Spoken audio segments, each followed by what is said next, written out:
സമ്മതിക്കൂല. മോനെ സഹദേവ, ഞാൻ ഇന്നലെ ഒരു സ്വപ്നം കണ്ടടാ.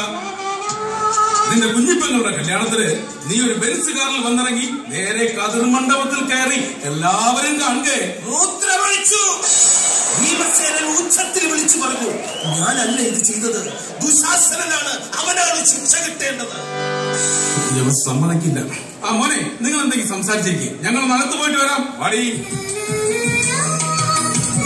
പ്രിയേ, എത്ര നാളായിട്ട് കണ്ടിട്ട്? നീ എന്റെ കണ്ണുകളിലേക്ക് നോക്കൂ. നീ എന്തെങ്കിലും കാണുന്നുണ്ടോ? ഒലക്കട മൂട്. ശകുനിയുടെ മുഖത്ത് നോക്കി ഏകലവ്യം ഗർജിച്ചു. ഇവൻ സമ്മതിക്കില്ല.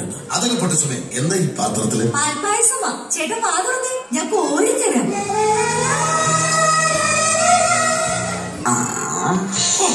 എന്തൊരു നാറ്റം! ചീഞ്ഞളിഞ്ഞ കുതിരയുടെ ശവത്തിൽ പുഴുക്കളരിക്കുന്നു. ആ പുഴുവിനെ ചവച്ചു തിന്നുന്ന കഴുകന്മാർ. എന്നും ദുർഗന്ധം.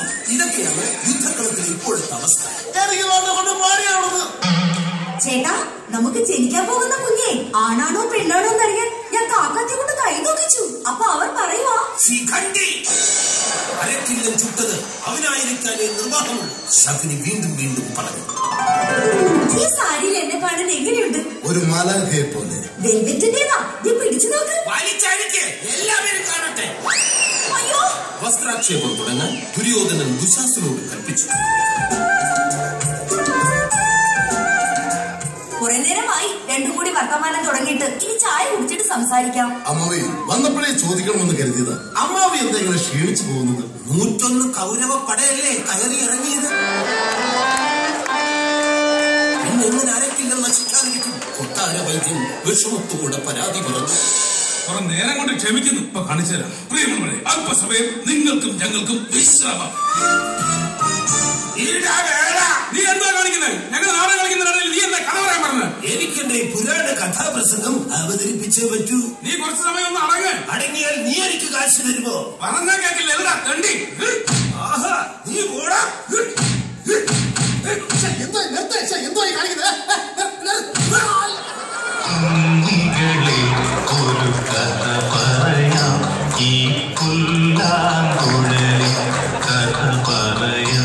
ഇനി 1/2 മണിക്കൂർ കൂടെ ഉള്ളു. എങ്ങനെയെങ്കിലും ഇത് രണ്ടും കൂടെ ഒന്ന് അവസാനിപ്പിച്ച് തരികടേ. വായി നോക്കി നിൽക്കാതെ വാടാ, നാടകം തുടങ്ങാം. അണ്ണാ, എനിക്ക് ബസ്സെന്ന് വയ്യണ്ണ. എന്റെ സഹദേവ, നാടകം കഴിഞ്ഞാൽ നിനക്ക് ഞാൻ വയർ നിറച്ച് ഭക്ഷണം വാങ്ങി തരാം. ഒന്ന് അടങ്ങ്. പ്രിയൻ, അങ്ങനെ ബോംബെയിൽ നിന്ന് വന്ന മരുമകൻ സഹദേവൻ ബൈക്ക് ആക്സിഡന്റിൽ മരിക്കുന്നു. നാടകം തുടർന്ന് കാണുക.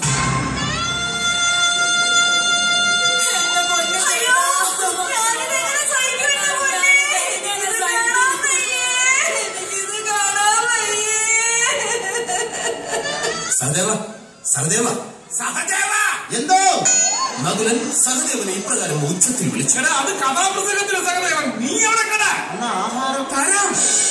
സഹദേവ, ഇവിടെ നിനക്ക് വേണ്ടി എന്തെല്ലാം ഒരുക്കി വച്ചിരിക്കുന്നു നിനക്കറിയോ? ഇത് കണ്ടില്ലേ? കുന്നല്ലരിയുടെ ചോറ്, നെയ്യും പുളിശ്ശേരിയും പാലടയും പപ്പടവും കിച്ചടിയും കുഴച്ച് കുഴച്ച് വായിലേക്ക് വയ്ക്കുക. പിന്നെ തേനൂറുന്ന 2 രസകദളി പഴവും. അണ്ണാ, എന്തോ? അവസാനത്തെ ആ 2 പഴത്തിൽ നിന്ന് 1 പഴം എനിക്ക് തരാൻ പറയണം. രാത്രിയുടെ നിശബ്ദതയിൽ അയാൾ ചുറ്റും നോക്കി. ഒരു വെള്ള രൂപം മൂടി പുതച്ച് കിടക്കുന്നു. അയാൾ അരയിൽ നിന്നും കത്തിയെടുത്ത് പരിശോധിച്ചു. നല്ല മൂർച്ചയുള്ള കത്തി. ശങ്കിൽ തന്നെ കുത്തണം. അയാൾ മെല്ലെ മെല്ലെ നടന്നു നടന്ന് കിടക്കുന്ന ആളുടെ സമീപത്തെത്തി. കയ്യിലിരുന്ന കഠാര കൊണ്ട് അയാളുടെ ശങ്കിലേക്ക് ആഞ്ഞുകുത്തി.